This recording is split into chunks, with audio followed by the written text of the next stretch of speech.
Daniel here for Tabletop for One, where I talk about 5 random games as I answer questions for my Ask Me Anything.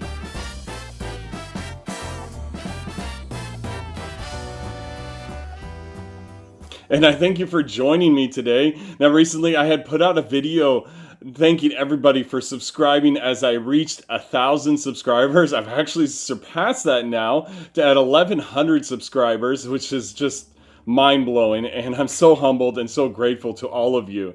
And you'll see here, I actually have a Tabletop for One sweatshirt that my wife bought for me as a gift, and it's a celebration for the success of the channel. And in that video, I had asked for questions for this Ask Me Anything. This is not live, but these are pre-recorded answers for the questions. And many people had submitted questions. I think I got almost 20 questions. Some of them were duplicates, but I'm going to go ahead and start answering them. And so the first question is, how many board games do I own? And do I set a number of board games that I can own? So let me answer the second one. No, I haven't, but I probably should. But the amount of board games I own is just over 200. I think that's probably around my space limit, so I may have to start selling games in the future. And so the next question is, what genre of board games do I enjoy the most? I'd have to say it's probably adventure and thematic games. I love Bloodborne, the board game. It's very adventurous. Tener's Adventures you've heard me talk about. Arkham Horror, Warfighter, Marvel Champions all have adventure elements to them, and some of them are more thematic than the others. I love feeling the theme of a game in the mechanics, and you often find that in adventure games, but sometimes you find it in other games. I mentioned in my worker placement video, the consumption game and the Pursuit of Happiness. Both those are very thematic Euro games, and I quite enjoy how the theme marries with the mechanics of a game. And with that, we'll go to the next question. What are my favorite mechanics? Obviously, worker placement, I've talked about that enough, but also pick up and deliver games, which you'll often find in train games, network building games, and that sort of thing. You see a couple behind me here on the Underground and Imperial. But let me tell you about one game that's a pick up and deliver game that has nothing to do with trains. In fact, it has to do with wizards and fighters and monsters and spells. And that is Bastion. Now, Bastion I picked up for, I want to say $10 to $15 on a sale. I think it was clearanced out and nobody was buying the game. And I think it was because in the game, the intro scenario, the tutorial basically that you go through, is the worst tutorial I've ever played. I wanted to get rid of the game after playing it, but I was determined to beat it because it felt impossible. It took me 9 or 10 plays before I beat it once, and I barely beat it on the introductory mode. But when I passed that and I went on to the regular mode, which included adding different spell effects and artifacts, boy, the game was so much better. And in fact, I've told people, if you get this game, skip the introductory mode, go straight into the normal play, because it doesn't make sense to start that way. And so Bastion's been a game where I've played a couple dozen times at least, and I've enjoyed every play of it. It's a pick up and deliver game where you pick up mana for magic on one side of the board and bring it to the other side of the board to fend off monsters, as it is a tower defense game, and the monsters line up around your castle and you got to push them back. And so it's quite a fun game. It's not a typical pick up and deliver game that you would think of. Somehow I missed a question, so I'm editing this back in. So the question was, what is my least favorite game or least favorite mechanism? Least favorite game is kind of hard to choose. As a solo gamer, I guess I just really don't enjoy playing Gloomhaven solo. That might ruffle a few feathers, but I just don't enjoy that experience solo. I much more enjoy playing that game with my wife and doing the 2-player, but solo for Gloomhaven's just not for me. I think it's because I was spoiled with Tener's Adventures, which I think is a far better adventure campaign game. But as far as mechanisms go, I would have to say it's probably deck building. Although, if you saw my Hidden Gems video, my number one hidden gem was Baseball Highlights, and that has deck building in it. I just find sometimes it can be a little bland and not feel like I'm actually building a really good deck. But some games recently have changed my mind on that. And so I'm looking forward to seeing some innovations with that mechanism. And so the next question asked is, what did I do before I became a stay-at-home dad? Well, I worked for Costco for 17 years. Costco is a big box retail company that sells like 30,000 rolls of toilet paper in one package or 15 loaves of bread in one package, that kind of store. I worked for them for 17 years, did all sorts of jobs within the warehouse, even supervisory jobs. And the last 2 years I spent there, I spent driving a forklift, and I happen to love driving a forklift. It's a great time. I don't necessarily miss working for the company, but I do miss driving the forklift. And so the next question you asked me is, do my wife and kids play the board games? And they did for a time, but that's changed over time. And I think that's part and due to having other interests. My wife prefers to read more often, and my kids prefer video games or playing outside or doing other things like that. And the other part of that is when I became a content creator, I have had to spend a lot more of my board game time just on the channel. And I'll go into that in detail later, but I don't get as much free time to play other games than the ones that I do for the channel. And the next question is a great question. What future games do I look forward to and why? There's so many of them. I backed a bunch a couple years back. There's Nightmare Cathedral, which the art looks fantastic. The solo mode looks fantastic. It's David Turczi solo mode, I believe. And maybe Nick Shaw, too. You'll have to correct me if I'm wrong in that. And then there's Marvel Zombies, and I love the Marvel theme. And the Zombicide games are great, and so I'm really looking forward to that. And then there's Isle of Trains, the deluxe edition of Isle of Trains. I kickstarted that one, and I love train games, so looking forward to that one. Warfighter Fantasy should be coming out this year, and Warfighter being my number 2 game of all time, I mean, why not? I can't wait to play that one. It's going to be a fantasy theme and everything, and it looks like the mechanics have been ironed out to be a really great experience. There's others as well. There's like 20 Strong from Chip Theory Games. It's a solo-only game. Looking forward to that. And then, of course, Andromeda's Edge, the space version of Dwellings of Eldervale by Luke Laurie. And that's going to be a fantastic game. There's so many more. I love what the future holds for this hobby. There will be some duds out there here and there, but there's so many great ideas coming out, so many great themes coming out, and many indie designers trying to make their way, and I can't wait to see what they offer. And after talking about future games that I look forward to play, let's talk about an older game that I actually can't wait to play.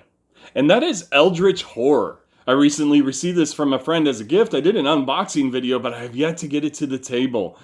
Oh man, I can't wait to play it. I love the Lovecraft theme. I've got an Arkham Horror tattoo after all, and I can't wait to try this one out. So I really look forward to it. And the next question you asked me is, what's my favorite hobby beyond board gaming?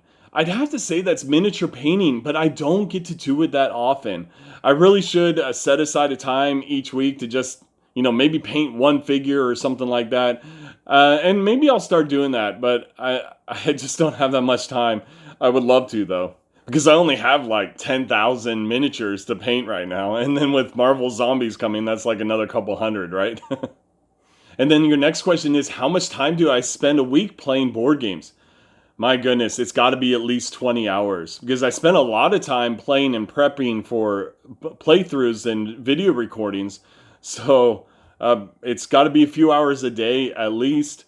It's a lot of time. And this next question is great. How do I work up the motivation to break out a new game and learn it after a stressful or demanding day? As being a stay-at-home dad, there's actually a lot of demand. I mean, I have 5 kids, so that's 5 demands right there. So it's kind of hard sometimes to break out a game and learn it, especially when I'm learning it to do a playthrough on a video. And so it's difficult sometimes. Sometimes I have obligations because I arranged with one of the publishers to preview their game or to get a review copy. And so I feel obligated to make sure I do that in a timely manner, especially if there's a schedule for a Kickstarter coming up. And sometimes I just want to play the game, but oftentimes it's the time. I don't always have the time to sit down and learn a game. Learning a game is really difficult for me. I have a hard time reading rule books. I think it's the ADHD or whatever, but it's just very difficult for me to learn a game. It takes me longer, and so I have a bit of a difficulty with the timing of it. And so that leads me to the next game I want to talk about. It's a game that I will have difficulty bringing out to learn because of time, not necessarily because of motivation, but that's Hegemony. I received this for my Kickstarter pledge, and it looks to be an awesome game. I've heard a lot of really good reviews about it, but there's multiple AI to learn in this game, and I'm not sure how that's going to play out for me. I struggle with multiple AIs. I hope it's streamlined. You'll have to let me know if you played it in the solo mode and how it is to learn. But the game looks fantastic. I love the fact that it's asymmetric. Really looking forward to playing this one, but it's definitely going to be a challenge for me to learn this one. And the next question is a two-parter. You asked me, why did I start a YouTube channel? And why did I want to become a content creator? Well, I just wanted to share the hobby. I wanted to share the stuff that I was enjoying, and I wanted to share with others, maybe help them enjoy the games that they had, especially because the solo gaming hobby has been so beneficial to me personally, especially with my mental health issues. And so I just wanted to share the joy that I got out of it with you. And why YouTube and not some other social media channel? I honestly don't know. I just think YouTube was the most accessible thing for me at the moment, and it seemed to have worked out for me. And the next question you asked me is how long it took me to get the rhythm that I have in the playthroughs that I record. Honestly, I'm still working on it. I mean, I'm not sure that I'm even there yet with the rhythm. A lot of the rhythm you see is by design and by edit. I will edit things out and try and provide a rhythm.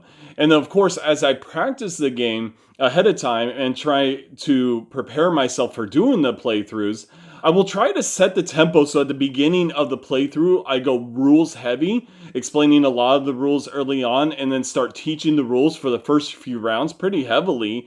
And then the last part of the gameplay, I will cut back on how many rules I repeat and only highlight certain specific rules that I think need to be mentioned. And then that allows for the gameplay to go faster and faster. I've been doing the playthroughs regularly for almost 5 months now, I think, and I hope it's been an improvement over my early ones compared to the new ones now. And that reminds me of my One Deck Galaxy playthrough. Now, I've already talked about One Deck Galaxy. I believe in my Hidden Gems video, I highlighted this one. I've talked about it in other videos as well.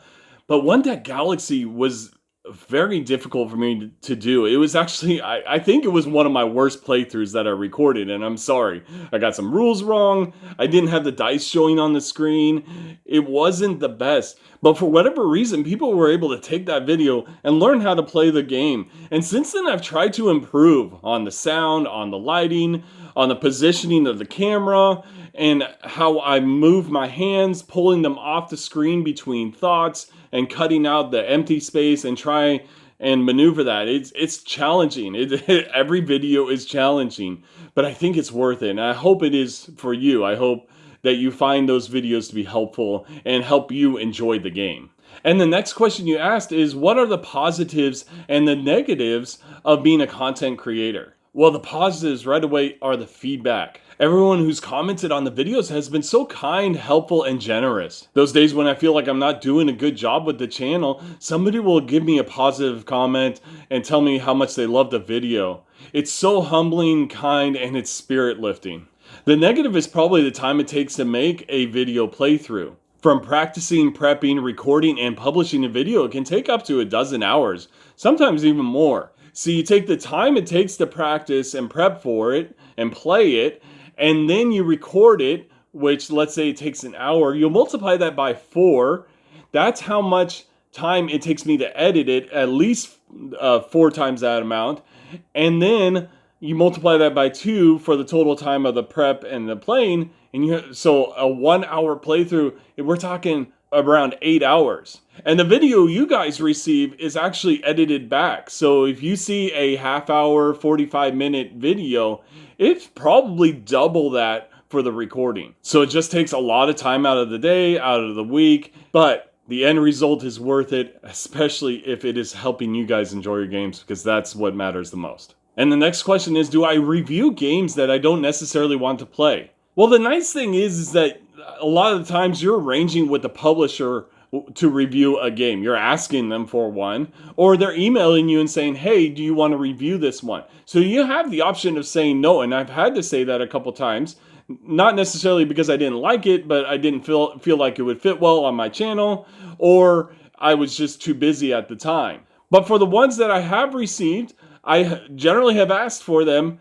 and if I don't want to play it for a review, it's really because I just want to play something else. And the next question you asked me is a tough one. If I could only play 3 games this year, which games will those be? Well, actually, it's not so tough. See, my top 10 games are not because of how good they are, but because of how much I enjoy playing them. And so some of the games in my top 10 are 8 out of 10s, 9 out of 10s, 10 out of 10s. But they're so replayable, so much fun. There's always something new for me to discover in them. So I'm going to give you my top 3 games. And that is Spirit Island, my number 1, Warfighter World War II, my number 2, and Bullet Heart, my number 3.